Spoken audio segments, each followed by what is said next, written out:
Welcome to Tanvi Cooking. Hi friends, welcome back to my channel. இன்றைக்கி நம்ம என்ன பார்க்க போகிறோம்னா கருவேப்பிலை மிளகு கோழி குழம்புங்க. சூப்பராக இருக்கும். செஞ்சு பாருங்கள். செஞ்சு போட்டு கமெண்ட்டில் சொல்லுங்கள். ஃப்ரெண்ட்ஸுக்கு அப்படி ஷேர் பண்ணுங்கள். என்னோடய வீடியோ ஸ்கிப் பண்ணாமல் பாருங்கள். வாங்க வீடியோக்குள்ளே போகலாம். அதுக்கு முன்னாடி என்னோடய சேனல் சப்ஸ்கிரைப் பண்ணாதவங்க மறக்காமல் சப்ஸ்கிரைப் பண்ணிக்கோங்க. இதுக்கு முன்னாடி மிளகாய் கோழி வறுவல் தண்ணி குழம்பு எப்படி செய்யுதுன்னு நம்ம ஊர் ஸ்டைலில் நான் போட்டிருக்கேங்க. செக் பண்ணி பார்த்துக்கோங்க. வாங்க வீடியோக்குள்ளே போகலாம். கொஞ்சம் மசாலா பொருட்கள்லாம் வறுத்து அரைக்கணுங்க. அதுக்கு என்னென்ன மசாலான்னு பாட்டு வந்துடலாம் வாங்க.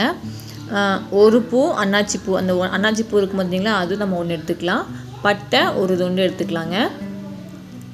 சோம்பு 1 ஸ்பூன் நான் எடுத்துருக்கேங்க. சீரகம் 2 ஸ்பூன் எடுத்துக்கோங்க. மிளகு 2 ஸ்பூன் எடுத்துக்கோங்க. பிரிஞ்சி இலை 1, சரிங்களா? மறக்காமல் இதெல்லாம் இந்த எடுத்தால் ஃப்ளேவர் நல்லா இருக்குங்க. இது நல்லா வறுத்துக்கலாங்க. நல்லா வறுப்பட்டு வந்ததுக்கப்புறம்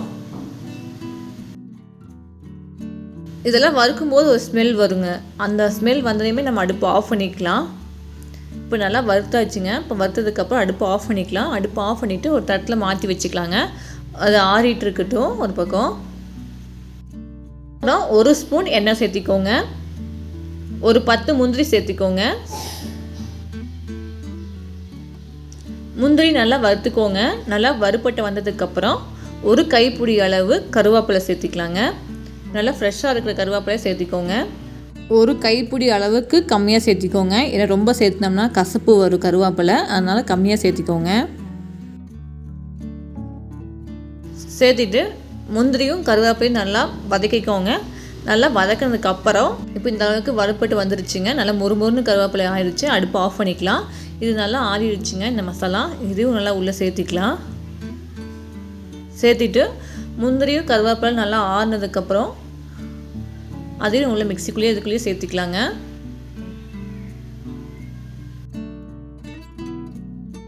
நம்ம இது கூட கொத்தமல்லி பொடி சேர்த்திக்கலாம். 1 2 3 4 ஸ்பூன் இதில் நான் சேர்த்திருக்கேங்க, சரிங்களா? இதில் 4 ஸ்பூன் சேர்த்திக்கிறேன். கொத்தமல்லி பொடி இல்லை அப்படின்னா நீங்கள் கொத்தமல்லி கூட நீங்கள் 2 ஸ்பூன் சேர்த்திக்கலாம்.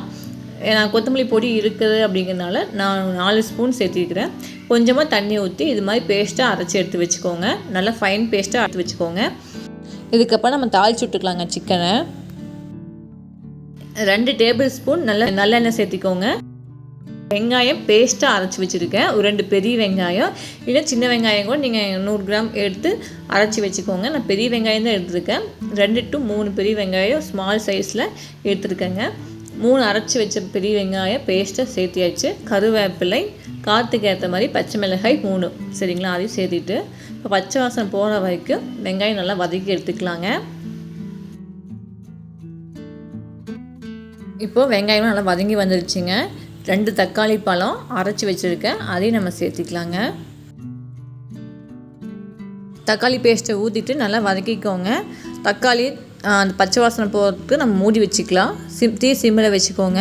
சிம்மில் வச்சுட்டு நான் ஒரு 5 நிமிஷம் கழித்து பாருங்கள், தக்காளி இந்த அளவுக்கு நல்லா எண்ணெய் பிரிஞ்சு வந்திருக்குது. பச்சை வாசனை போயிடுச்சு. நம்ம இது கூட உப்பு சேர்த்திக்கலாங்க. தேவையான அளவு உப்பு சேர்த்திட்டு நல்லா கலந்து விட்டுக்கோங்க. கலந்ததுக்கப்புறம் இஞ்சி பூண்டு பேஸ்ட்டு ஒரு 3 ஸ்பூன் எடுத்து வச்சுருக்கேங்க, அதையும் நம்ம உள்ள சேர்த்திக்கலாம். அது மூணு பச்சை வாசனம் போட்டுங்க நம்ம மூடி வச்சுக்கலாம். ஏன்னா இது ஒவ்வொன்றுக்கும் தனியாக பச்சை வாசனம் போனதுக்கப்புறம் தான் ஒவ்வொன்றா நம்ம சேர்த்த முடியும். எல்லாமே நம்ம ஒட்டுக்காக சேர்த்திட்டோம் அப்படின்னா எல்லாத்தோட பச்சை வாசனம் கொஞ்சம் கொஞ்சம் அப்படியே தான் இருக்குங்க. ஆனால் ஒவ்வொன்றும் வெங்காயத்தோட பச்சை வாசனம் போனதுக்கப்புறம் தக்காளி சேர்த்திக்கலாம். தக்காளி பச்சை வாசனம் போனதுக்கப்புறம் இஞ்சி பூண்டு பேஸ்ட் சேர்த்திட்டு அது பச்சை வாசனை போனதுக்கப்புறம் சிக்கனை மஞ்சத்தூள் போட்டு சுத்தமாக கழுவி வச்சுருக்கேங்க. நம்ம அதையும் சேர்த்திக்கலாம். சேர்த்திட்டு நல்லா கலந்து விட்டுக்கோங்க. கலந்து விட்டு ஒரு 2 நிமிஷம் அப்படியே மூடி வச்சுருங்க. நல்லா கலந்து விட்டுருங்க. ஒரு 2 நிமிஷம் அப்படியே மூடி வச்சுருங்க. மூடி வச்சதுக்கப்புறம் தண்ணி விட்டு வருங்க. இப்போ அந்த அளவுக்கு தண்ணி விட்டு வந்திருக்கு சிக்கனு. நம்ம இது கூட தயிர் சேர்த்திக்கலாங்க. 4 ஸ்பூன் தயிர் சேர்த்திக்கலாம். தயிர் எதுக்காக நம்ம சேர்த்துறோன்னா சாஃப்டாக இருக்கும் தயிர் சேர்த்துனா சிக்கனு, அதுக்காக நம்ம சேர்த்துறோம். 4 ஸ்பூன் சேர்த்திட்டு நல்லா கலந்து விட்டுக்கோங்க. நல்லா கலந்துட்டு மசாலா பேஸ்ட்டு உள்ளே ஊற்றிக்கலாம். கருவேப்பிலை வந்து நீங்கள் அதிகமாக சேர்த்திங்கன்னா கசப்பு அடிக்கும். அதனால் நீங்கள் அளவாக ஒரு கைப்பிடிக்கு அளவாக சேர்த்திக்கோங்க. ஏன்னா நம்ம வந்து கருவேப்பிலை தான் சேர்த்துனோம்னா கசப்பு அடிக்கும். ஆனால் கொஞ்சமாக நம்ம சேர்த்திக்கலாங்க. ஜஸ்ட் ஒரு ஃப்ளேவருக்காக நம்ம சேர்த்துறோம்.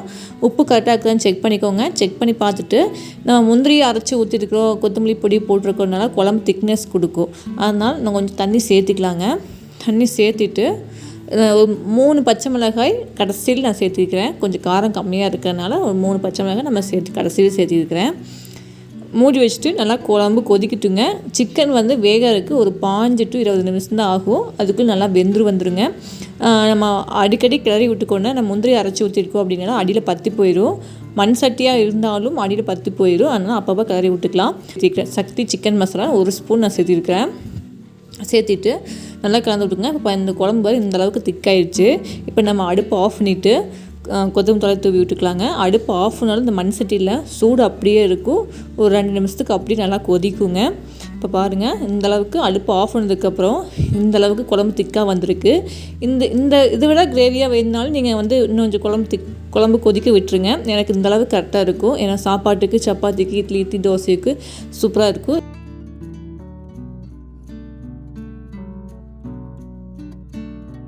அவ்வளோதாங்க, பார்க்குறக்கே கலர்ஃபுல்லாக சூப்பராக இருக்குல்ல. சுட சுட சாப்பாட்டுக்கு கருவேப்பிலை மிளகு கோழி குழம்பு ரெடிங்க. இதை புதுனா லைக் பண்ணுங்க, ஷேர் பண்ணுங்க, கமெண்ட் பண்ணுங்க. தப்பே